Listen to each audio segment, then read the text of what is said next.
Hey, a Wall Street Journal report says that President Obama wrote a secret letter to Iran's leader last month, pointing out that we have a shared interest in fighting ISIS, but any cooperation between the two nations would hinge upon reaching a deal on Iran's nuclear program, and they actually gave him a deadline, November 24th.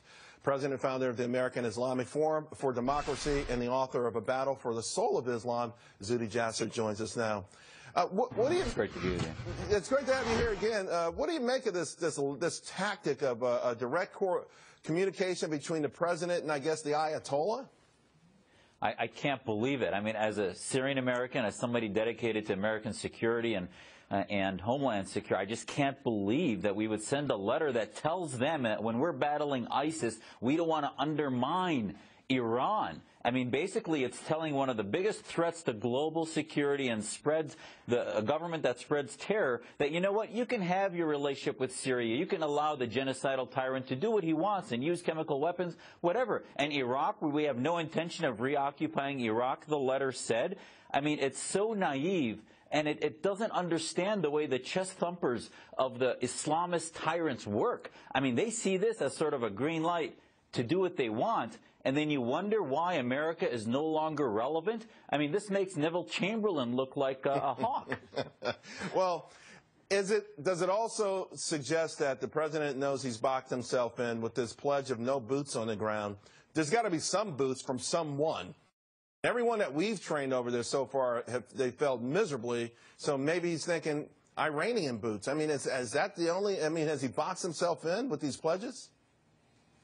How horrifying is that, Charles, that we box ourselves in and then we tell our enemies that we do, and these are enemies that are fueling, through the Iranian Republican Guard, a genocide of killing hundreds of thousands, displacing millions in Syria, that somehow we want to tell them that our only problem is with ISIS, and that entire ISIS came out of the so-called civil war, which is a regional conflict. All the while, President Obama's trying to maintain a coalition with Sunni governments who are going to see this letter as a stab in the back. I mean, it's just bizarre. I don't even know how to articulate what fools we look as. We look to the world with this kind of communication. You know, Zuhdi, speaking of bizarre and being boxed in, a lot of Americans feel like we're in a no-win situation, no matter what. You know, we get rid of ISIS, we help someone like Assad out. But, you know, the good news there is apparently he has no global ambitions. He's happy just being a dictator of his swath of Syria. But how does this ever get resolved, and what will be the role of America?